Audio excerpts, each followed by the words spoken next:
Welcome to Your College Bound Kid, a podcast for parents, college counselors, students, and anyone who wants a weekly deep dive into the world of college admissions.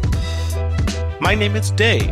I'm a parent of a daughter in college, and we live in Chicago, Illinois.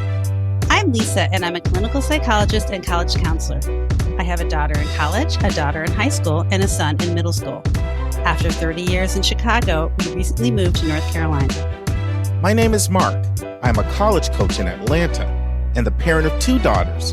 Karis, a graduate of Davidson College, and she is the founder of the Spanish tutoring company, SpanishHelpToday.com. And Joy is a graduate of the University of Georgia, and she is getting her master's degree at North Carolina State University. This week in the news, elite colleges' quiet fight to favor alumni children. The New York Times' Stephanie Saul. Our bonus content is Mark shares what is it that is keeping admission deans and directors and VPs of enrollment up at night, part 1 of 2. And our interview is with John Ambrose. John is the director of undergraduate admissions at Michigan State University. It's part 1 of 3, and our spotlight is our interview with John Ambrose of Michigan State University. My brother from another mother, man. It seems like it's been a while. Remember the days when you were doing doctor vacation traveling, man? We used to blow each other up 3 times a day. I know. So unfortunately, my brother has been bumped from my premium access channel of life by my current honeydew. In that time, your brothers. My niece got married. I know you were at Minneapolis. I know. So sorry we joined you, but we saw the wonderful pictures, and that was just a joy to a member of our family take that next step. Well, so Dave, do you remember Elaine, my cousin Elaine? She used to come to Toronto sometime. I'm taking you back 40 years to our teenage years. Absolutely. So I hadn't seen her. She has a 28-year-old kid and a 23-year-old kid. I haven't seen them ever. That's how long it's been. So She came in from Phoenix. Yeah. And actually, that's a good segue because I want to share my admissions tip, and it's about them. So my admissions tip is, it's going to seem basic, but I'm going to give you an example. Please don't fall for the notion that if a school has a high acceptance rate, it's not any good. So my cousin Elaine, known her forever. Dave knows her going back. I got to see her, like I said, after almost 30 years. She's got a 23-year-old kid. They're an Arizona State family. So her husband grew up in Tempe, goes to Arizona State, starts an extremely successful business.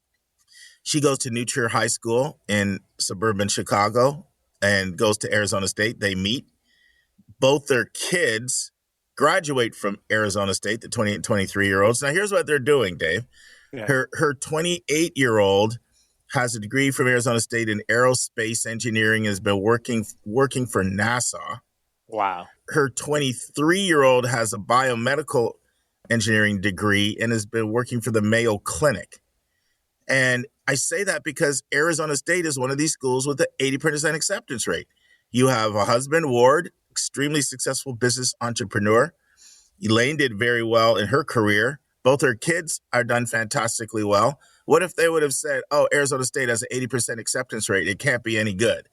And so while we've talked about it, I mean, that was part of what Sue Corner talked about in Myths About Private Schools is that admit rates and rankings can be so manipulated. Don't use them as gauges of quality. So it's not any new point, but I thought by giving some concrete examples, it might put a little flesh on it. And I figured I'd take you down memory lane because it's been 40 years since you've seen Elaine, because it's been almost 40 years since I've seen her.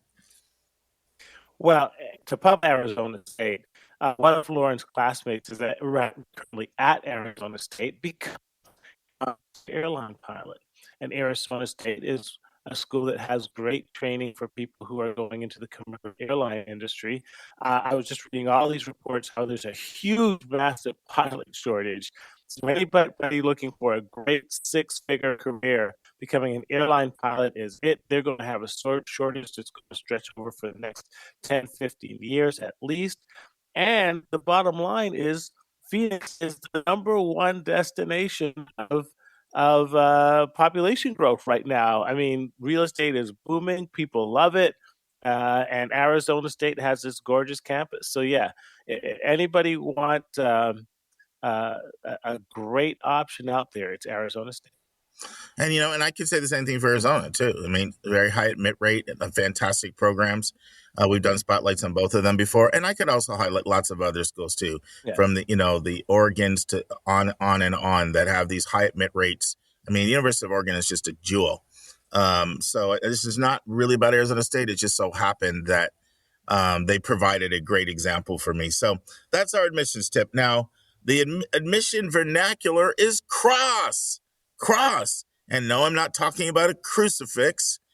This is a shorthand term that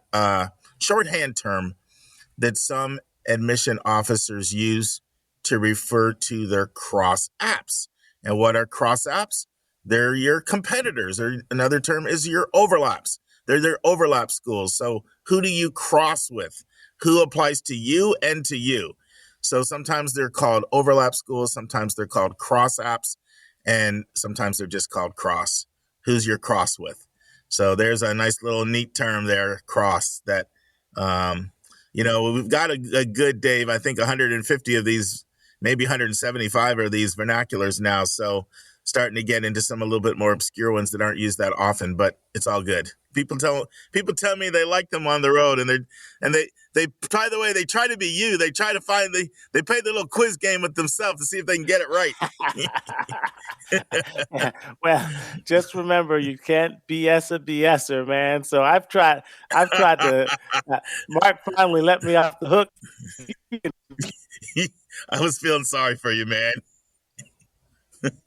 All right. So our big number today is going to seem like a small number, but when I explain it, I think it'll get a little bigger. And you're also going to get a second admissions tip out of it. So the big number is 5. Like, that's the smallest big number we've ever had. What does 5 refer to? Well, first of all, I'm so grateful because our team members are starting to help me out and do some interviews. So Lisa's got some absolutely fantastic interviews coming up that she did with Dr. Christina Boyd-Smith on what do you do if you have a BC student? How do you guide them through the college process? Especially if your other kid is not the way or you're not that way. Like, how do you handle that? You don't want to miss that interview. But you're like, where's he going with this? Well, Vince did a fantastic interview that you're going to hear coming up here in probably about 60 days with Cal Lutheran University, which is just a fantastic school that everybody should know about. And I listened to the interview with Matt Ward, Dean of Admissions, been there forever. And Matt said something fascinating in the interview. He said, we have a yield rate. Now, remember, yield is the percentage of admitted students that matriculate or who enrolled. We have a yield rate that is 5 times higher for people that visit than people that don't. So do you get that? So when they're looking at their stats, if they see somebody that visited versus somebody that didn't, the yield is 5 times higher. Makes sense. Now, why is that important? Why is that important? Because in this age of virtual, and you guys know I promote virtual visits, all of them, people still value that visit. And especially now that we're not in a no visit space like we were for the longest time with coronavirus, schools still value that visit. They really, really do. In my travels, many schools that I was at recently, they reaffirmed that. And it's not only that they have a higher yield, they feel like you understand who they are. So there's benefits for you. You get to, sense, does this place feel right? There's always something that you learn about a visit. I don't care how much you know a school. You get that benefit, and the school also gets that benefit. But just understand that if schools have data like that, and if they're using any type of predictive modeling on who's coming, then it's going to be an extra thumb on the scale for somebody that's visited. They're going to feel like you get who they are and you're more likely to come. So it's just something to keep in mind. And so that's our big number for the day.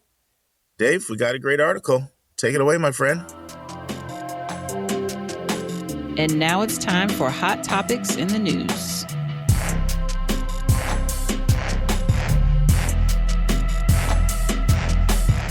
This week in the news, elite colleges' quiet fight to favor alumni children. An article by Stephanie Saul of the New York Times. Describing its incoming class of 2025, Yale boasted that its students hailed from 48 states, 68 countries, and 1,221 high schools. What's more, 51% of the class were students of color. Yet even as Yale promoted the diversity of its first-year class, the college has clung to an admission tradition that is under assault, those of legacy preferences. Of the incoming students, 14% were the offspring of a Yale graduate, receiving the kind of admissions boost also used at other elite institutions. Now, why is this an issue? Well, the Supreme Court is expected to hear arguments this fall about race-conscious admission policies at Harvard and the University of North Carolina. If the court ends or rolls back the widely used practice of considering race in selecting students, as almost all experts expect, the ruling should prompt a reconsideration of legacy applicants, because explicitly favoring the children of alumni, some of whom would be competitive applicants regardless because of their socioeconomic advantages, would become much harder to defend if racial preferences are no longer allowed. According to Mr. Driver, an expert on the Supreme Court and education, quote, if the Supreme Court outlaws affirmative action, legacy preferences will not be long for this world. He described legacy preferences as, quote, a little like rooting for Elon Musk to purchase the winning lottery ticket. Now, to get an idea of legacy admissions, the history of it is that the legacy admissions dates back to the 1920s, when elite colleges, traditionally the domain of wealthy Protestants, became concerned that spots were being taken by Jews and Catholics. The exact number of schools that use legacy preferences is unknown, but a survey by Inside Higher Ed in 2018 found that 42% of private schools, including most of the nation's elite institutions, and 6% of public schools use this strategy. Only a handful of elite colleges, including Johns Hopkins and Amherst, have abandoned preferences of this sort in recent years. Many college officials are arguing that legacy preferences are only a small part of the selection process, but on a practical level, they argue that legacy preferences help colleges manage their enrollment rates and predict their tuition revenue. Students who are legacies, as children of alumni are known, are more likely to attend if admitted, decreasing a factor known as yield in the industry. Donations are also a factor. Quote, says Andrew Gunardis, a state senator from Brooklyn, I think that a lot of elite and exclusive schools feel that they have to use the legacy preferences piece as a fundraising mechanism from the alumni. So how effective is being a legacy admin? Or what type of advantage does it concur? Well, Peter Arcidiacono, a Duke economist who analyzed Harvard data that was released in the Students for Fair Admissions case, found that a typical white legacy applicant would have a five-fold increase in likelihood of being accepted as opposed to if he were not a legacy admin. His analysis also found that over the years, legacy applicants were receiving a greater advantage. While the share of admitted students who are legacies or athletes has remained stable, there's been little growth in the number of applicants who fit into these categories. At the same time, applications at Harvard and other elite colleges have increased sharply. So I'm going to stop here, Mark, because there's a lot to discuss, but I think that's a good intro to the issue of legacy admissions. No, I would agree, Dave. Thanks again, my friend. So I want to start by talking about why legacy admissions is valued by the schools that practice it, and then transition to why it's problematic and why it's likely endangered with affirmative action all but inevitably being, ruled unconstitutional by the Supreme Court. So the first thing is there's some similarities to the value legacy admission has to the value early decision has to schools.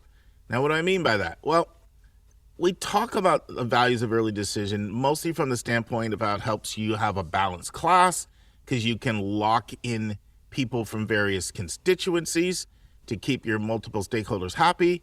We talk about how it leads to you having less work. You can almost admit 1 for 1 versus 5 for 1 or 6 for 1 or 3 for 1 or 4 for 1, whatever your yield is. We talk about how it can drive down your admit rate and improve your brand. But one thing that we haven't talked about that much that is really valued about early decision, I just had a conversation with a senior admission leader about this not that long ago. One thing early decision does is it brings enthusiasts to your campus. The people that were willing to commit way back in November without seeing any other offers, they're wearing the t-shirt, they've got all the garb on, they're firing up at the pep rally, and that there is some value in having these enthusiasts on your campus. Enthusiasm can be contagious. Of course, that's been decreasing recently as people start getting into the strategy of early decision, but still a fact. Most of your people that come in ED, they were super pumped and geeked and fired up about your school. Well, that is the same. There's some value to that in the eyes of colleges that legacy admits have. They bring a level of enthusiasm as well to your campus because it's the family school. Now, Lauren wasn't doing that for Princeton, Dave. No, she was not. So that's not, so it's not a guarantee, but there's certainly at a minimum, there's the perception that is out there. And I would say in actuality, sometimes it is a reality. Another thing is just the bonds. Like, I was thinking of this family reunion. We used to have family reunions every 5 years when my mom's mom was still alive in Bermuda because she's from Bermuda. And I'd be at these family reunions, and sometimes, my mom or somebody would come over and they'd say, hey, meet so-and-so. And it's just like an average person that was at the family reunion. Then another time they'd say, hey, this is a cousin of yours. And there was a certain kind of bond that you felt that was stronger when it was actually your blood relative. And here's a quote from the article. It says, many colleges say legacy students cement family ties and multi-generational loyalty.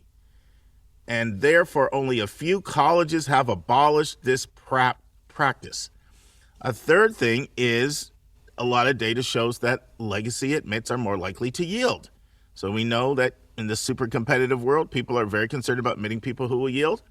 There's also some evidence that shows that legacy admits are more likely to donate.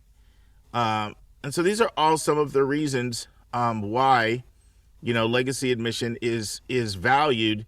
Another reason would be the big reason Anika was a proponent of legacy admissions, because she worked in the alumni office, is they reached out to their alumni to set up all their co-ops and internships. North Carolina A&T is one of the most robust co-op programs in the country, and they rely on the alumni. Hey, the school's been good to you. Reach out and help another student. You got an internship, you got a business, you got a co-op, and so that's why she was a proponent of it. The problem is twofold. One, there's no way that you can guarantee that happens. Someone can have all the advantages of having parents that are highly educated and come with institutional advantages, and there's no necessary commitment. Dave's daughter would be case in point. There was no allegiance Lauren had to Princeton, but she could be coming in through his coattails and getting all the advantages without necessarily the higher level of enthusiasm, commitment, and all of those things. Right. And the other thing is that you are perpetuating advantage. You're advantaging the advantaged. So that's a little bit of an overview about why colleges like legacy admissions and why it's problematic. Now, this is what's interesting that this article brings out, which is that there's a history between schools dropping legacy admissions and affirmative action at the same time. In other words, people saying there's no way that I can justify getting rid of racial preferences, oftentimes to people that do not have historical educational advantages, but then turn around and giving advantages to some of our most well-heeled and certainly educationally advantaged alumni. And it actually gives the history. So this is a quote from the article. It says, the University of California system, the University of Georgia, and Texas A&M, they all ended legacy preferences when they were pressured by lawsuits and ballot initiatives to stop affirmative action. That's according to the Century Foundation analysis. So they're saying, listen, we have a history of schools feeling pressure about affirmative action, getting rid of it, and then dumping legacy admissions at the time. So, Georgia's really interesting because it's not one of these states that has outlawed affirmative action like the 9 states we've talked about before. However, this serious lawsuit that happened scared them, and they unilaterally decided to get rid of it to avoid a lawsuit. So they're kind of an interesting test case where Georgia Tech hasn't necessarily followed suit on that. So 2 different approaches in the same state. And then we have the group that's behind these lawsuits, students, I hate this name, but Students for Fair Admissions, a conservative group that filed the Supreme Court against both Harvard and North Carolina, cases that are coming up next year. They also tried suing Yale as well. They have their anti-legacy preferences. So they actually argued that getting rid of legacy preferences is one way you can get more race-based affirmative action. And then we already have my friend over here. Are you going to be Clarence today, man? Are you off your Clarence kick? Can I call you Clarence again? Oh, well, no. Was that a month ago? Okay. Well, your friend, your twin Clarence is coming up again. Wow. One member of the court, Justice Clarence Thomas. I know Dave wants a rebuttal there. I can just see him itching, chomping at the bit. Yes. As much as you might think my friend is the ultimate conservative, calling him Clarence is probably about as big an insult as you can give him. Absolutely. Anyway, Clarence Thomas has already openly opposed affirmative action, although who's kidding who? Everybody knows that the Supreme Court didn't want to be all white when Thurgood Marshall passed, and so they looked for some representation of black pigmentation, and they went for Clarence. But anyway, has opposed affirmative action and signaled his belief that legacy preferences poison the admission process. So you already have at least one, and he probably speaks for a block of other conservatives that are already sending out clear signals that they don't like this legacy admissions either. So there are plenty of reasons to believe it's on complete life support, and it will go the same direction as affirmative action goes in the eyes of the court. What are your thoughts, Dave? Well, yeah, I agree with what you're saying. I mean, the reality is you would have to be completely blind not to see the ideological tilt of this court, especially if I always thought that affirmative action would go before Roe v. Wade, but we actually will end up surviving past Roe v. Wade, but certainly not for that much longer. So it is in the cards, in my opinion, that affirmative action will be overturned. And along with that, legacy admissions. And it also comes into the context of a historic selectivity increase in all these colleges. We've already talked about that the very top schools are trending towards 2% admissions. So that, yes, while in the past it did help their yield and it might have helped with alumni donations, I think those factors are less prominent now because these institutions are just so selective. None of the top 50 institutions will have any problems filling any of their classes. They might have to go a little further down on the waiting list if any one of these programs are abolished, but they are in no danger of being seriously challenged economically if they can't have legacy preferences. So, I see the reason why they had them in the past. They were legitimate, but in the new atmosphere going forward, I just think it's going to be untenable. Well, there's another really important point that I should have mentioned, and I brought this book up before. Jeremy Carbo's book, where he looks at the history of Harvard, Yale, and Princeton, and what was their actual history from an admission standpoint. And the fact is, and I think this is a major factor that's going to hurt legacy admissions, the history of legacy admissions is that it was implemented because schools like Harvard, Yale, and Princeton were perceived as attracting too many Jewish students and too many Catholic students. So two things were implemented in an attempt to curtail that. One was, that's where we got holistic admissions. So that's the history of holistic admissions too. Prior to that, we used a system very similar to what you see with Oxford and Cambridge. It was very test score driven, and very numbers driven. And then so they went to the holistic. So it's a little, I love holistic admissions. You guys know that. But holistic admissions is one way, if you wanted to masquerade and hide certain things, you could get away with it because there's the secret sauce that only you know about. So that's the history of holistic admissions, but it's also the history of legacy admissions. Legacy admissions was not in place in the 1800s, 1700s. Of course, these schools were admitting such a high percentage of their kids back then. But when they started to get more competitive, when Jews and Catholics started taking a lot of spots from white Anglo-Saxon Protestants, they said, how about we give a special benefit to those who have links to the institution as a way of keeping the numbers out. So I think that problematic history is going to come back to bite legacy admissions. Thoughts, Dave? Yeah, I agree. Now, of course, an interesting thing is that as more African Americans have graduated, there is a higher percentage of minority students who are legacies.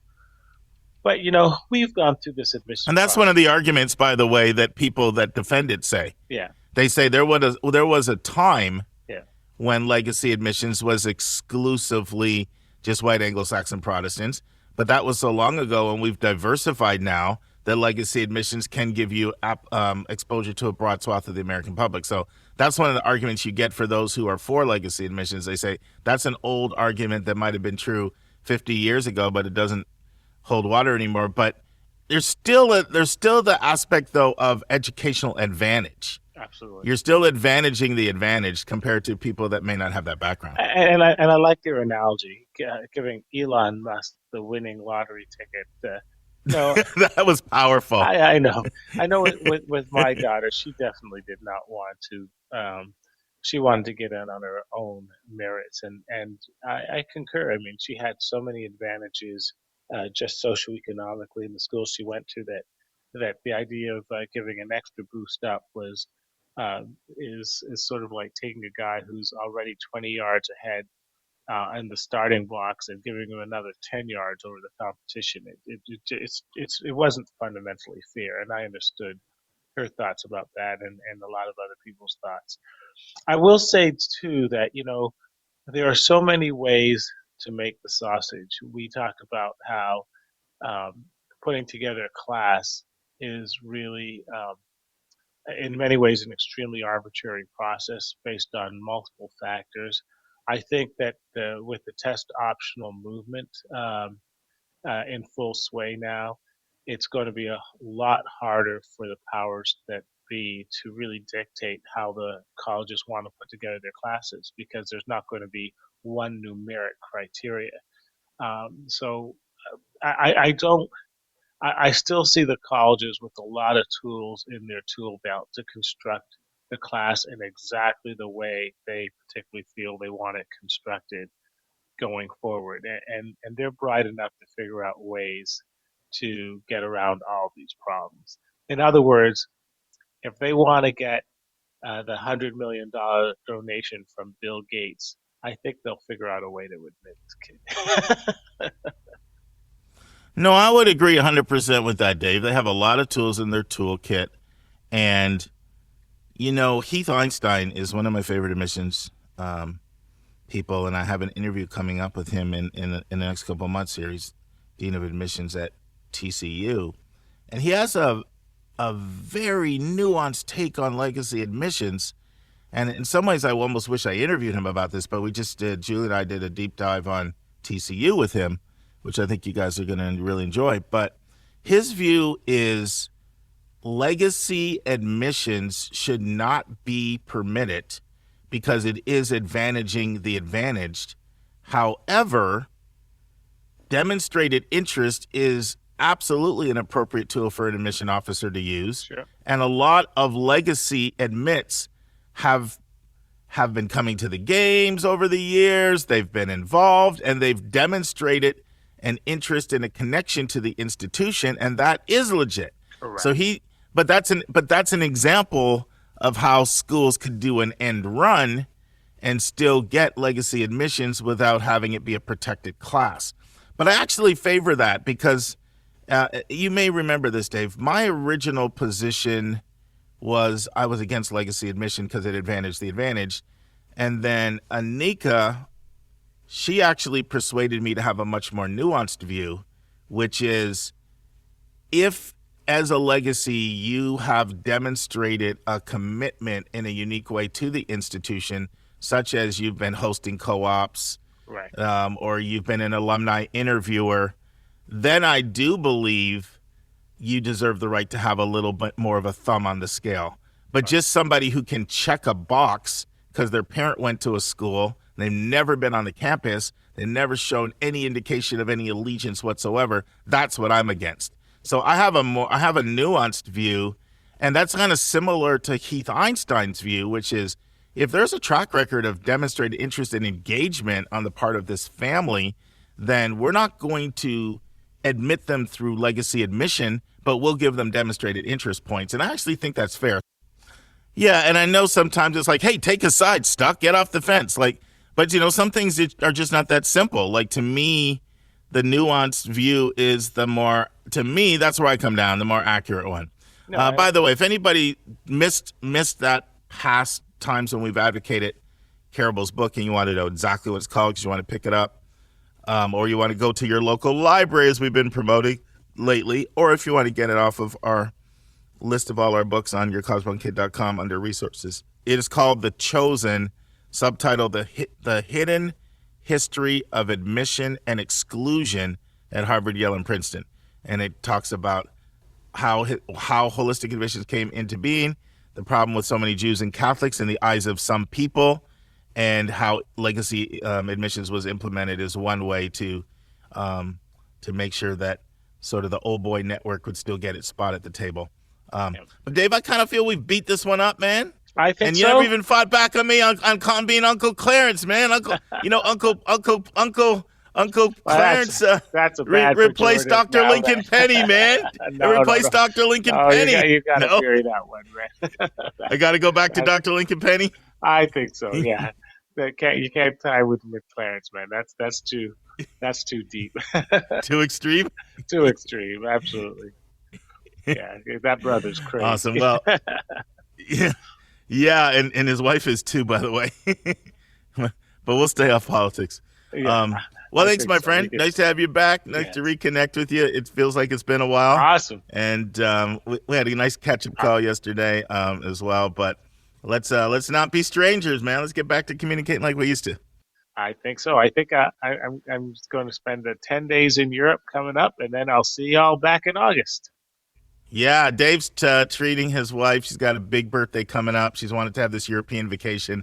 It's actually the reason why he was unable to make my niece's wedding in Minneapolis. He needed to work some shifts to pay for the big European trip. That's right. But have fun in Europe and enjoy, celebrate your wife, and we'll see you when you get back, my friend. Thank you. Take care, my friend. And now it's time for a question from one of our listeners.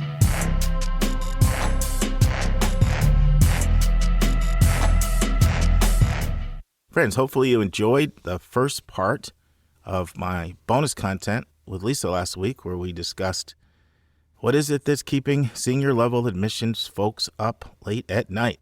Well, now it's time for part 2. Listen and enjoy. Moving on to another one, declining yield rates. That's driving them crazy. So obviously, the more people here, it gets more competitive out there. Then students apply to more schools, and as one person said to me, not to me in the presentation, I mean, I did follow up afterward one-on-one, but in the presentation, they said, think of all the things that we do, all our visit events and all the, programs, the class days and the open houses. And some schools are doing sleepovers and, all the targeted mailings we send and emails and all this. They said, we're doing all that and 70 to 80% of the people are not going to come for all that effort. Right? Because if you look at it, even some really selective schools, Lisa, if you look at their regular decision admit rate, it's really common for that to be in the 20s. You might look at an overall yield rate and see 40s, but they're relying on early decision to get them there. Right. Locking people in. But in terms of in the regular round, it's not uncommon at all to see admit rates in the 20s and in the 20s and 30s at very selective schools. And so that just gets harder. The more you have to, the more the yield rate goes down. And for our first time listeners, yield is just a mathematical formula. It's the percentage of admitted students that enroll. So if you admit 100 kids, do 20 come, then you have a 20% yield rate. If 80 come, you have an 80% yield rate, right? So, and it drives the bus because you need to be able to know this stuff, project budgets, and to determine how many people to admit. And then the next thing is what's the rising discount rate. So discount rate is another term if you're new to our podcast. It's just the percentage of the sticker price that people actually pay. So if a school, I'll try to keep it simple. So, well, I'll use a round number example. So if it was a school that charged $10,000 for tuition, and they had a 54% discount rate, that would mean that $5,400 comes off that $10,000, and the average person is actually paying $4,600. Mm-hmm. And of course, most of the time, 10,000 is not a good example because nobody's really paying 10,000 unless it's in-state public. Yes. Even in-state public, a lot of times it's more than that, unless you're like in some of the southeast states like Florida, it's like 6,000, and here where I am, it's about 9 or 10. But a lot of times, even in-state is higher than that. But I just try to use a round number. You could use 50,000 for tuition. 54% of 50,000 is 27,000. So you take 27,000 off 50 means you're getting $43,000. You're getting 23,000 instead of 50,000. That's the actual amount that you get. And so as that discount rate gets higher and higher, it means that you're bringing in less money. And then why is it getting so high? It's because of what you said, at least, of the arms race. There's a race out there, more need-based aid, more merit-based aid, and then schools see the discount rate go up. And so in order to compensate for the discount rate going up, then they raise their tuition. But then you get massive blowback as you raise tuition because people are like, how in the world do you think I can pay more? Like, look at the price of gas, look at the price of food, look at my stock investments are cut in half. How can you be raising tuition? So that whole thing is like keeping people up at night. And then another thing is not overshooting your budget. And that can be two different things. It cannot overshoot your aid budget, giving away more money than you have to give, or not overshooting the enrollment count because you have to keep housing happy. But then you also have the other thing. You can't undershoot either one either. So just hitting that precise number is not easy to do, whether we're talking about the aid budget or the enrollment count. Any comments on any of those? Yeah, I mean, it just seems like that, once that stuff gets set in motion, it's really hard to turn it back. It's hard to like say, oh, yeah, we're not doing that discount rate anymore. We're not doing that. So I don't know where they go from here, right? Yeah, because you all have you have competitors. Right. And your competitors put pressure on you because if the public sees two schools as relatively equal and one's less than the other, you're toast. Right. They'll go there. Yeah. And everybody has competitors. And so that's just what's tricky about that. And, I talked about this in my book. The classic case is the state of Ohio. They unleashed an outright merit aid war. And a number of people that were involved in that now, more than 20 years ago, they said it was the biggest regret that they ever did, because once that cat got out of the bag, Denison tried to resist it for the long time when Worcester and Ohio Wesleyan and all these other schools were doing it, and they finally just couldn't because they kept losing. And then Kenyon, they tried to resist it, and they couldn't. And Oberlin, they held out for the longest, and then they couldn't. And that pressure, like if if your competitor is giving you a $20,000 better offer, that's $80,000 over 4 years. That's after tax money, so that's over $100,000. You keep losing. Eventually, you say, "Well, can't beat them, join them." Mm-hmm. Absolutely. Yeah. I mean, as for the yield issue, I mean, it's hard because the more kids hear the echo chamber of that college is harder to get into than ever, the more they're going to, apply to an ever increasing amount of schools. And the more they do that, the harder college is going to appear to get into, whether it actually is or not. At least it will at certain schools. So it seems like one of those catch-22s. It's somehow like the message needs to be changed. It's a little bit harder to get into some schools, but a lot of schools it's not, so you don't have to apply to 20 schools. But I don't know. That's not sort of the news story that they're usually given.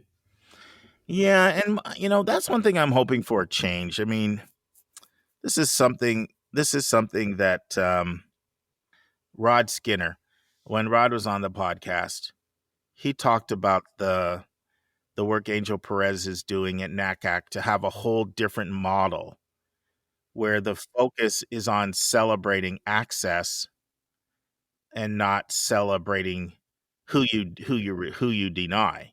Instead of celebrating people for who they reject, why don't you celebrate schools for who they serve, right, and serve well?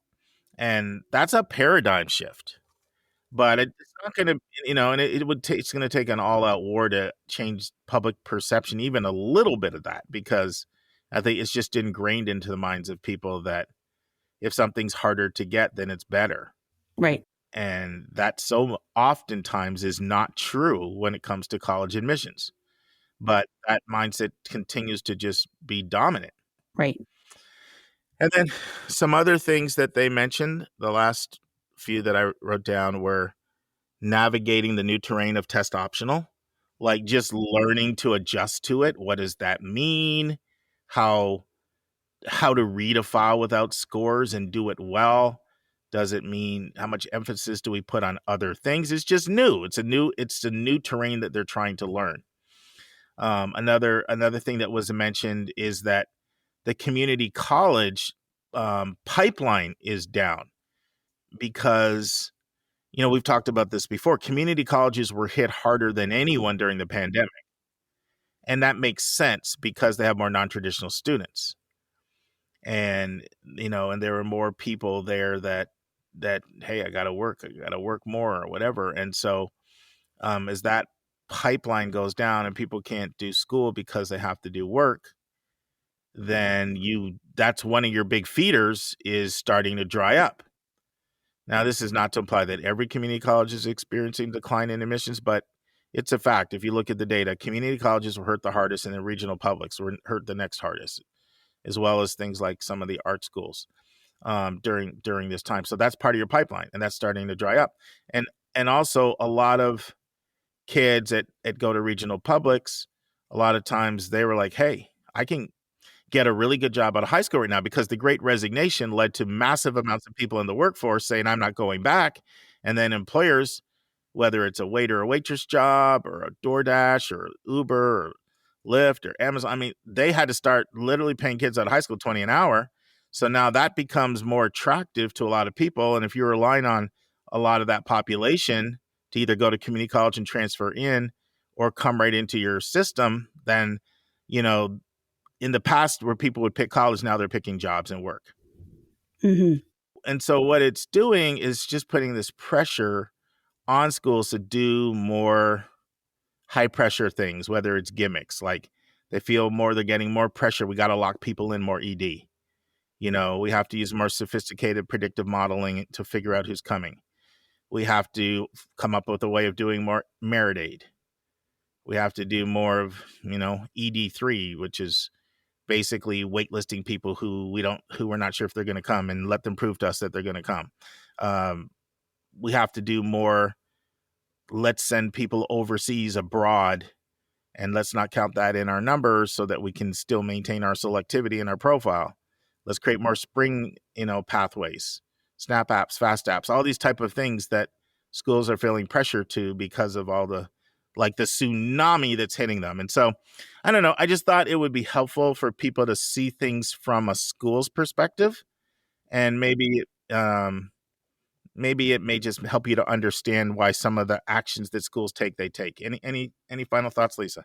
Yeah. Well, I mean, I think, that is really helpful for kids and families to realize, like, what are the pressures on these admission officers and what is motivating them, because otherwise, like, a lot of it doesn't make any sense. If you're just thinking they're looking for great kids with good grades and nice activities and, like, wonderful people, it's not so simple. I will say that, like colleges, like anything else, they want to have all the things. Like, you can't have all the things, right? You can't have a high yield all the time. You can't have, everyone paying full fare, but also have an incredibly diverse group of students. You can't have, the most selective profile. And so, but they are trying to have all the things, and they're doing it, I think. And we've talked about this before in a lot of, I think, kind of like, they're trying to manipulate the data in certain ways that to try to have all the things, but that's just not realistic, I think. Well, I think that one of the things that I want to say is that some of the things we talked about here impact moderately selective schools, but there are a lot of things that impact all levels of selectivity because of the point that we said where nobody wants to go backwards. So whatever level you're at, your board expects you to make progress going forward. Right. So, I've used the example of Vanderbilt before, just because they literally mailed my oldest daughter, Karis, 29 things, and a lot of them were like full color glossy magazines. Mm-hmm. And you might say, well, Vanderbilt, that's like one of these, 30 super selective schools, but they don't want to go backward. They're comparing themselves to their previous benchmarks.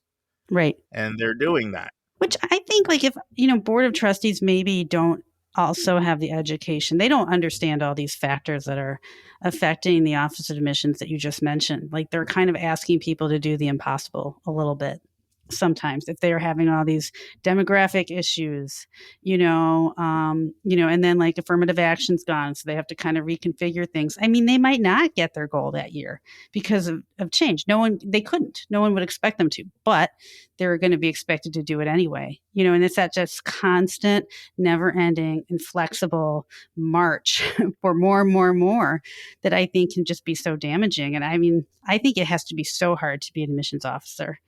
I just often think I could not do that job.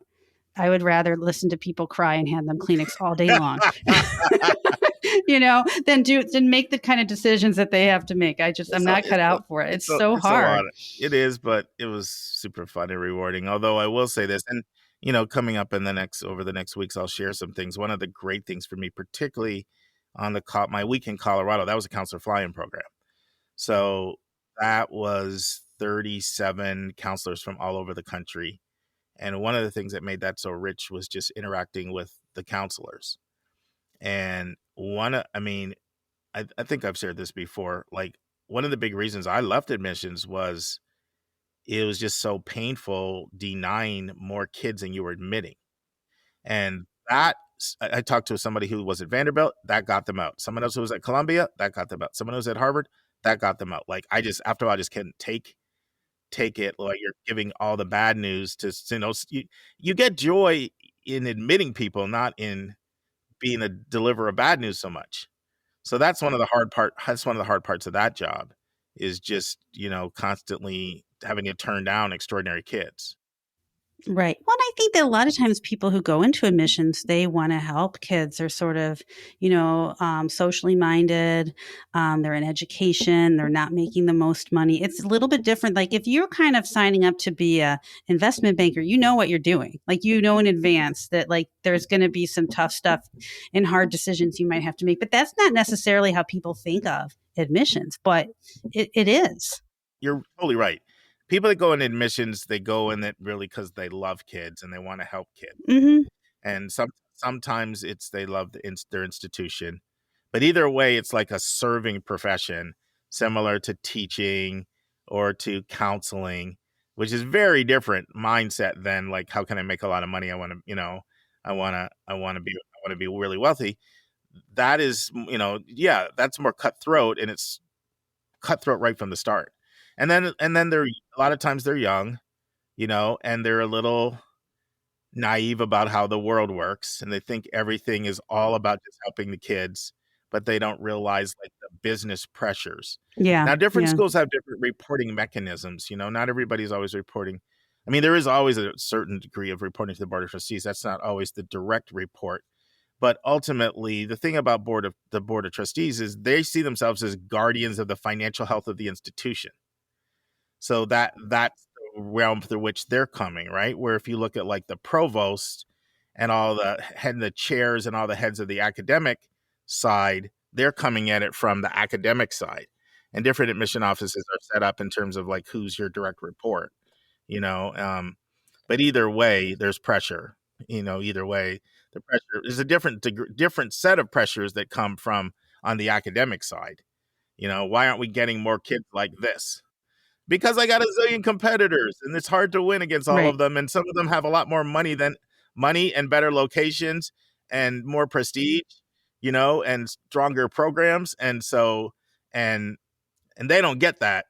I remember when I was in admissions, some of my most frustration was with faculty, because all they do is work with people that are already in the school. So they don't know how much you have to do to get someone in the school, because when they work with someone, they're already in. Right. And so they have a tendency to be very naive about what it takes to like get us more of this, and like easier said than done, right? Kind of thing. So either way, the pressures are coming at you.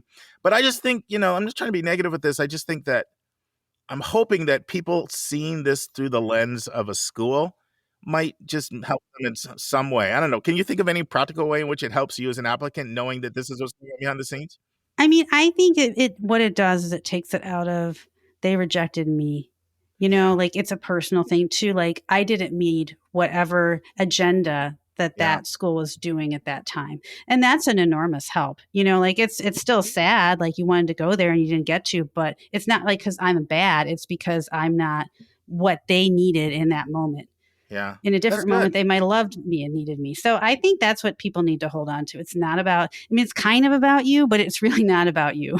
If you're like in the let's say the middle 50% of like GPA and test scores or, activities that school accepts and you don't get in, it's probably not about you as a qualified applicant. It's about some other factor that's going on. Yeah. And, I've got a couple different interviews coming up that I think are really going to help people to understand that. One of them I literally completed today. Lisa knows I was really excited about it, but we finally completed our interview on the Division III athletic process and how it works. And I think when people hear that, the athletes will get a lot of insights into how it works. And the non-athletes, I think, will really understand, there's this whole separate door of getting in to a school that you get an extra thumb on the scale. And if I'm not in that category, I don't have a shot at competing for that spot. And then we have an explicit interview, that we're going to do that really is going to break that down to concrete numbers and help people. And so those are some things coming up in the fall that I think people can look forward to, that hopefully will, I just think knowledge is power. And the more you know, the more it can help you to make informed decisions. So thanks there, Lisa, for helping me process this and give me feedback on this. I thought the presentation was great. There were multiple people that did it. I kept thinking every single point they made was spot on. I added a couple in here on my own that didn't come up there, but I've pulled from other sources. But hopefully this was enjoyable for our listeners. So we'll see you next week. All right, great. And now this week's interview with a special guest.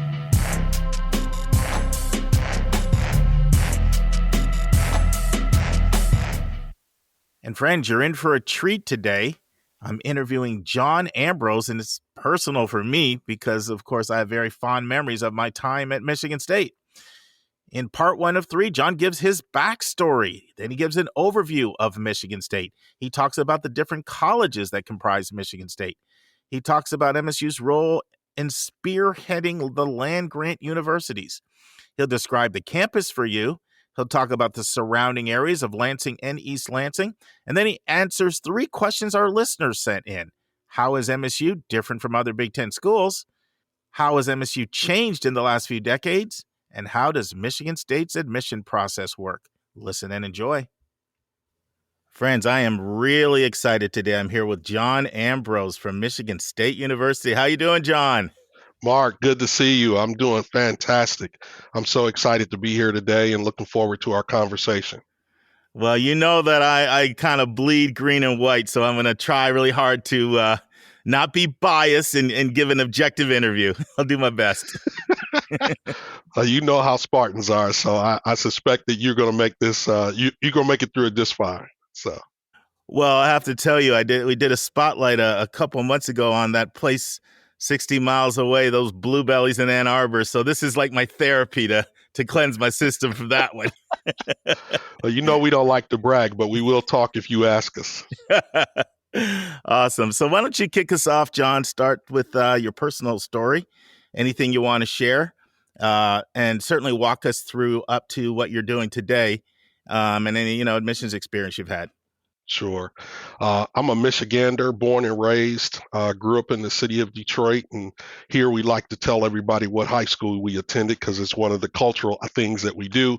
But I attended Cass Technical High School and from there went on to attend Western Michigan University, had a fantastic experience in Kalamazoo and eventually ended up working in corporate America doing corporate sales. And found my way into higher education, started at Mary Grove College and was there about 8 years, did great work with them and moved eventually to Michigan State University. And I've been here going into my 15th year in the Office of Admissions the entire time. And I love the combination of higher education and a bit of the sales industry that I was involved with prior to. And I think admissions fits really well into this. No, that's fantastic. And I know when I was at Michigan State, boy, there were a lot of Cass Tech students. They were everywhere. I related to what you said.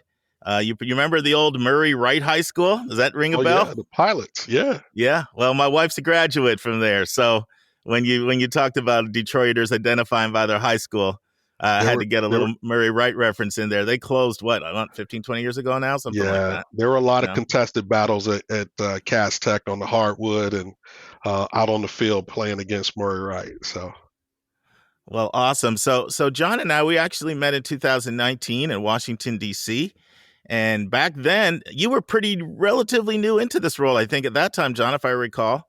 You've been at Michigan State for a while, but you just gotten that promotion. Right. So it wasn't quite a promotion then. I was interim executive director at the time, and I've only been executive director now for about a year officially. Well, that means you did a good job as an interim, and those are the hardest ones to get because people still see the warts, versus the new shiny resume. So good job for you. Absolutely. But John committed back then in 2019 to do this interview, and it's just my procrastination. I just had to wait for them to remove the interim tag. That was it. That's my excuse. No problem. But let's start with I call it the basic elevator pitch. You bump into someone, foreign country for some reason. Someone's never even heard of Michigan State, and they say, "Oh, you work at Michigan State? Who is Michigan State?" You take some time and tell me how you answer that question, John. Who is Michigan State? In an elevator, I'd probably tell that person we're part of the Big Ten. We're nestled right in the middle of the state of Michigan. And then I would probably ask them, what's your student or grandson or granddaughter or whoever they're asking about in terms of the university piece? What is it that their mission in life is? What's their ministry? What's that one thing that they're focused on doing once they get out of college? And from there, that allows us to talk a lot more coherently about the pathway that MSU can create for them in a couple of different ways that might make more sense than just talking about the majors that we offer or the colleges that we offer. But Michigan State is a pretty unique place, and we have a lot to offer students who are looking for ways to make their mark in the world. See, this is why I know you're good at your job. We're taught that we have two ears and one mouth, and we're supposed to listen more in admission than talk, right? And so you immediately turned it back to the person and asked what their needs were. But I'll follow up with that. Why don't you give an overview of the various colleges that comprise the university? So we've got about 13 different colleges. That includes our honors college and our residential college programs of James Madison, Lyman Briggs, the Residential College of Arts and Humanities. And then the list just kind of goes down from there, everywhere from our College of Agricultural and Natural Resources to our College of Music, College of Nursing, College of Vet Med, College of Education, College of Arts and Letters, College of Communication Arts and Sciences. I'm sure I'm leaving one or two out, but it's a pretty lengthy list of colleges, but we're pretty comprehensive as a tier one research institution.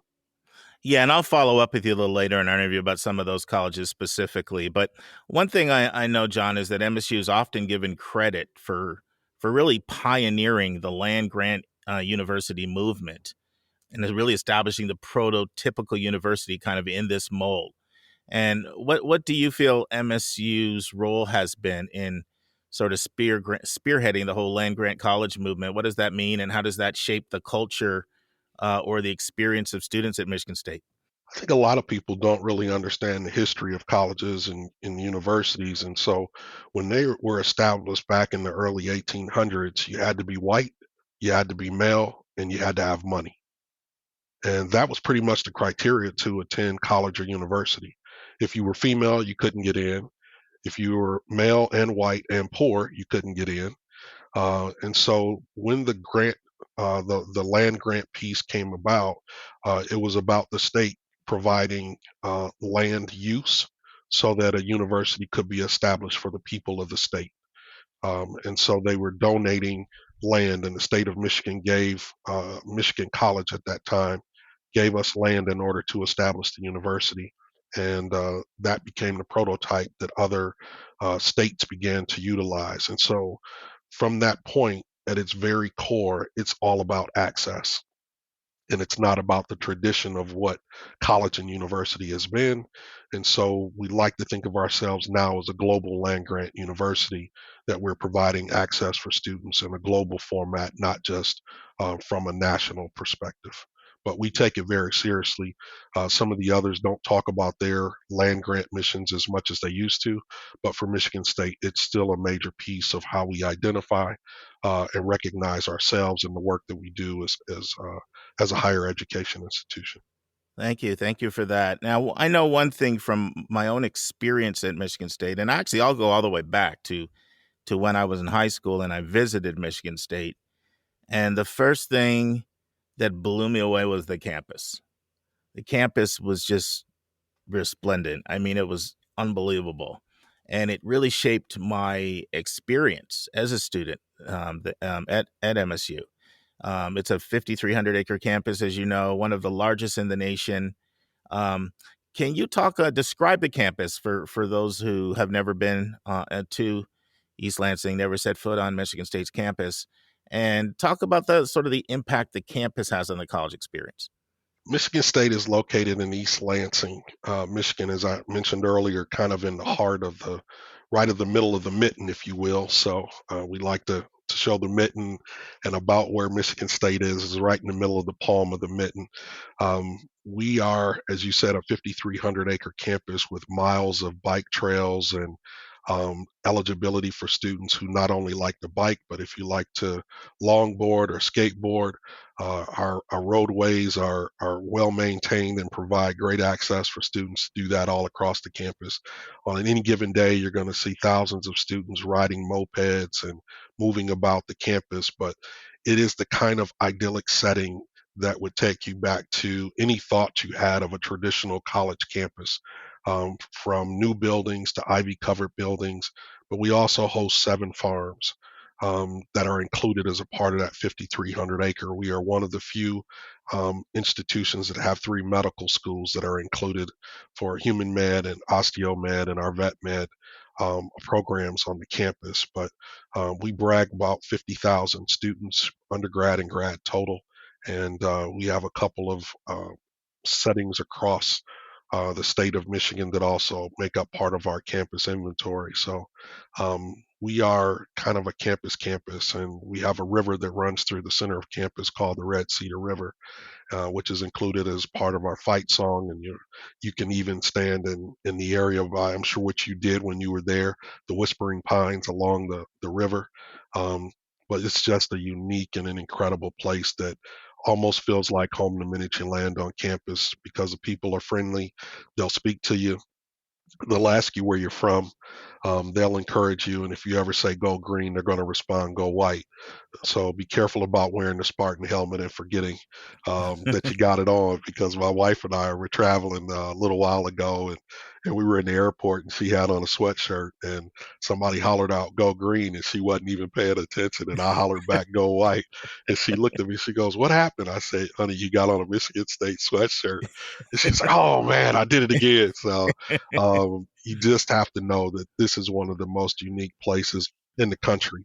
And Mark, it's really hard question to answer sometimes, is who we really are as Spartans and what makes us different. But it's the people all day long.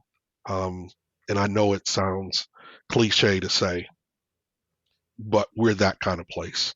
If you think about college and college life, from Big Ten sports and basketball and football or baseball or even some of the other Olympic sports, all of those things you can find at MSU, but mostly you can find the kind of college experience that you're looking for. You took me down memory lane with some of those things. Some of my favorite places, the Red Cedar River. I just love that place. Come along the sidewalk on the Red Cedar River. And then, like you said, you've got different architectural styles. So I started out in Campbell Hall my freshman year. And so, Campbell, it's like that typical sort of Ivy style, Yep. old style, traditional. Almost a Hogwarts feel. Yes, a Hogwarts kind of vibe. You can go over and eat at Yakeley or some of those other places around there, which were really nice. And then I transitioned over to Holden, and that is a completely different style, of campus over there. And so I don't know if this is still true, but at one time, Michigan State had the most residential dorms of any school in the country by a long shot. Yeah, we don't have the most anymore, but we do still have one of the largest residential campuses in the country. Mm-hmm. Yeah. And another one of my favorite things are those 2 golf courses on campus. I remember I played them both a lot. Yeah, I know, that's a great perk. I remember, I stayed there a couple summers, and I remember one time walking 45 holes, and I couldn't do that now.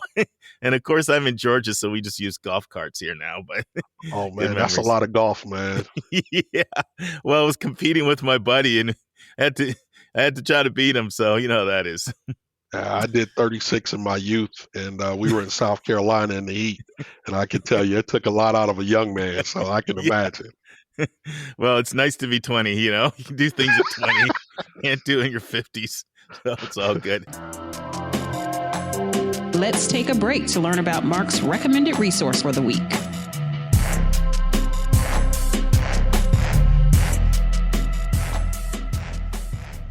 Friends, our recommended resource for episode 243 is College Vine's Guide to the Educational Section of the Common App.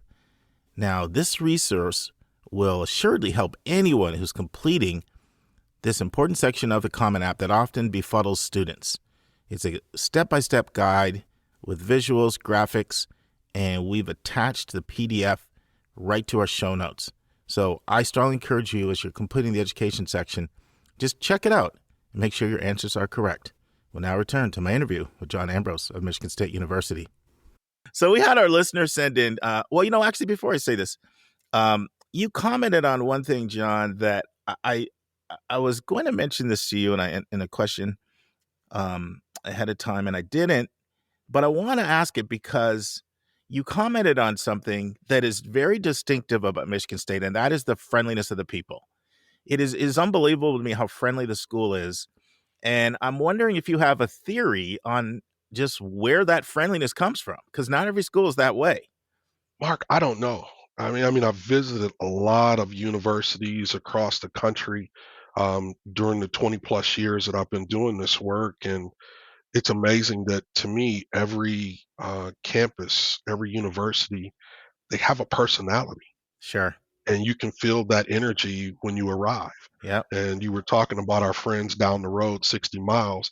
There's a very distinct difference between them. There's a very distinct difference between visiting our campus in Wayne State University or Western Michigan University or Duke or Vanderbilt, University of Tennessee, Howard. All of them have a different kind of energy when you get there, and if you pay attention, it's not hard to see. It just is one of those kind of places that's very welcoming, and I've got to believe that it had to start at the very beginning, because I don't know too many universities that change their personalities. A lot of things will change over the years, from the topography to the amount of geography that they actually host. They'll tear down old buildings and put up new ones, but typically the personality never changes. So that's a pretty interesting note. But I don't know where it really comes from. Some have said that it is very much part of the Midwest attitude, and you and I both know that, because we're in the middle of the state and where we are surrounded by the 5 Great Lakes, it's still a great place to be. And we get a lot of Midwest attitude, especially with the automotive industry being in Detroit and nestled between Chicago and Detroit. You get a little bit of that feel. Yeah, I think there's probably some truth to that. There's a saying, Midwest nice. Yeah. And I think there's some of that. Why don't you say a word about sort of Lansing too? Because East Lansing's right by Lansing, and our biggest audience is in California. Not everybody may be familiar with Lansing. Yeah. As I mentioned a moment ago, we're kind of nestled right between Detroit um, and Chicago, so we're about equal distance between the two. There's a little bit longer trying to get around the lake to get over to Chicago, so that's the only difference there. But East Lansing is slightly different than Lansing, and they are two separate cities, but they are very much neighbors and partners and collaborators in everything from politics to business and education. And Michigan State is in East Lansing, but we are and support the city of Lansing in a number of ways, from the residents who work on campus to the students who come from the city, to even the work that we do with the politicians from Lansing. But Lansing happens to be the capital of the state of Michigan. It is also where the governor and our state legislators do their work on a daily basis. So our students have access to all of those individuals and have an opportunity to work with them. And so for our friends in California or along the West Coast, we offer you 4 seasons. So you get fall, spring, winter, and summer. And I know you guys mostly deal with spring and summer, but you get an opportunity here to experience snow. And actually, California happens to be our second largest feeder state for Oh, I didn't students know from that. outside of the state of Michigan. Yeah, so we get nearly 200 students every year, undergraduate, from the state of California. So we love our California friends, and a lot of unique opportunities at Michigan State for California residents. So we're a little different than the California system. So students can actually come here and graduate in 4 years.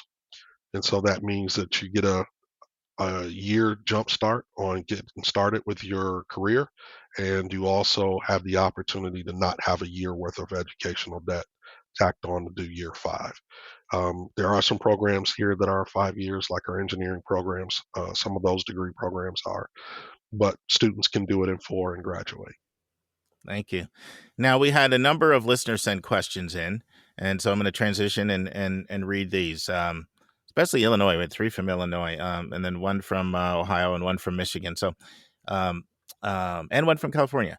So we had the opportunity. This is the question. This question is actually from a student named Summer from Illinois. We had the opportunity to visit several Big Ten universities, and many offer similar experiences for students, such as study abroad, many clubs to join, ways to get involved, school spirit, fantastic alumni network, job placement, recruiting, student support systems. Can you explain what sets Michigan State apart from other Big Ten universities? What is unique about MSU? And actually, I think it's a great question, because I was just looking up, according to Princeton Review, some of MSU's biggest overlaps are University of Michigan, Purdue, Indiana, and the University of Illinois. So I guess that's what she's getting at. We do overlap applications with those schools, especially for our College of Business and Engineering, and now we're starting to see a lot of overlap as well from our College of Natural Science major programs as well. This is always a hard question to answer because if you're just looking at the functional things that we do, those transactional things, you're right, we all have that. And I was talking earlier about the difference is our people. And I also said, we don't brag, and that makes us different. And not that the others do, but there's a difference in how we go about what we do. We work every day to make life for all people better, and mostly in whatever community. And you'll see it played out in any Spartan alum's life. You'll find them active in their community in big ways, in medium ways, and in small ways, whether it's part of the PTO or a part of running for office in their local community, or maybe it's something even on a grander scale where they started a nonprofit organization to assist and help with some other group in the community that needs help and support. But we're about people, and all of our research, all of our teaching methods, our access and opportunities, um, we do all of these so that we can provide students an opportunity that's not guided by traditional college thinking, but more about Spartan thinking. And so when I say that, I mean we're a large university with small college attributes, from our residential college programs to our approach to recruitment. We're just looking to be able to connect with people, and we want individuals who want to connect with people. If you're not really interested in helping people and you've got grand dreams, this might not be the personality or the institution that really fits you. But I would tell you, a Spartan is not a Wolverine. A Spartan is not a Buckeye. We share and celebrate each other in the Big Ten very well, and we compete, as everybody knows. But there's just something that's a bit more unique about being a Spartan. But our biggest thing is about really getting the job done. We just do. So we don't brag. We just do it. We get the job done. And if you asked us, you would be shocked to find out all of the things that we've been doing for decades. So, what was that one commercial years ago? There was a company that used to advertise that they did a lot of products or a lot of services behind the scene, and you never knew that they were, so integrated and involved in the process. So, we're a lot like that company. Well, I think you said it well. Every school's got a different personality, and you just kind of feel it when you visit.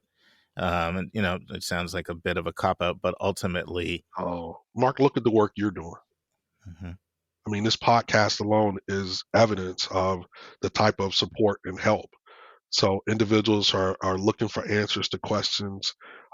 This process of navigating college admissions is difficult and complex these days, and we've had a lot of changes in the last 2 years with the impact of the pandemic. So I kudos to you and to this podcast again, because I know it's helping people. Well, thank you for that.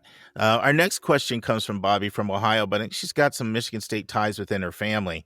So she says, how has MSU changed or stayed the same from the 80s and 90s? Will my kid have a similar experience to my family members who went there back in the day? And if the experience is different, how do you think it would be different?